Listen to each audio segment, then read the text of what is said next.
Bonjour à vous, nos chers Congolais-Solois. Aujourd'hui, nous allons aborder une question essentielle. Pourquoi et comment le journalisme a-t-il perdu son prestige? Autrefois, le journalisme se voulait porteur de vérité, de rigueur et de raison. Il représentait la quête d'objectivité, la recherche d'impartialité, l'effort sincère de montrer les deux côtés d'une histoire. Mais aujourd'hui, ce noble idéal s'est éteint. Le journalisme n'est plus que l'ombre de lui-même. La majorité des grands médias occidentaux et même certains médias africains sont désormais contrôlés par des puissants philanthropes, des multinationales, des entreprises et des États. Derrière chaque ligne éditoriale se cache un agenda idéologique.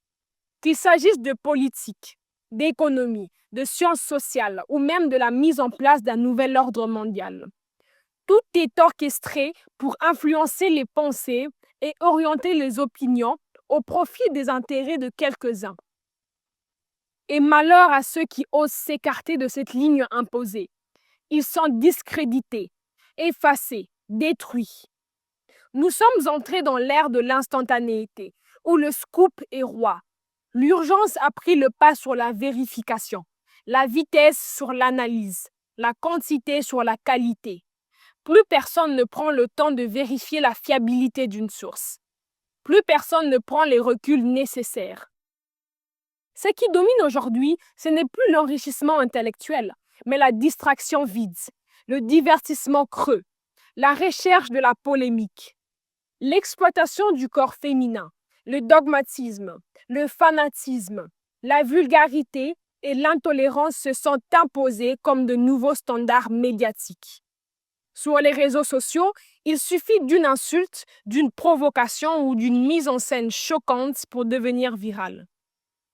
Et pendant ce temps, certains continuent de se présenter comme des intellectuels en récitant docilement des doctrines venues d'ailleurs. Mais se prendre pour un penseur en répétant la pensée coloniale, n'est-ce pas une insulte à sa propre conscience? Tant que nous ne croyons pas en nous-mêmes, nous resterons prisonniers de ces chaînes invisibles. La foi en soi, au contraire, ouvre la voie à la curiosité, à l'émerveillement et à toutes ces expériences qui élèvent l'esprit humain. Alors, à quoi servent le savoir et les professions si elles ne font qu'alimenter l'ignorance et enfoncer davantage la société dans l'obscurité et l'inutilité? Voilà où nous conduisent les demi-lettrés, les intellectuels de façade et les journalistes contrôlés par leurs patrons. Car celui qui paye dicte toujours la ligne éditoriale.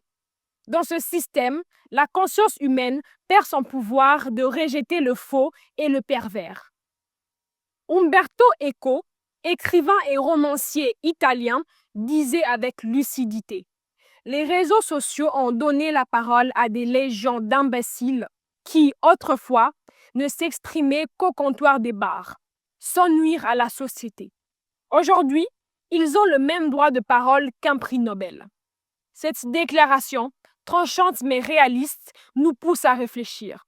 Car oui, la démocratisation de la parole ne garantit ni la qualité des idées, ni la responsabilité de leur diffusion. Alors, chers Congolais-Solois, il est de notre devoir de ne pas consommer aveuglément l'information. Il est de notre devoir de questionner, d'analyser, de vérifier, mais surtout de redonner au journalisme et à la pensée critique leur dignité perdue. Nous vous remercions pour ce moment passé ensemble et nous vous disons à très vite pour un nouveau Lisolo. Congolais-Solo, where all the African news is shown. Stay tuned for Black history, society, and culture. Want to be entertained with more Black trivia and much more facts? Well, this is a place to go. Hey, did you know the first computer was made by a Black person? No, I didn't know. Where did you find out? Congolais-Solo, where you can find more information like this and much more. Make sure to check out the Your Space section, where you can put your own publications, events, ads, and even your thoughts. Want more information? Go to www.congolesolo.net. Congolais-Solo forever!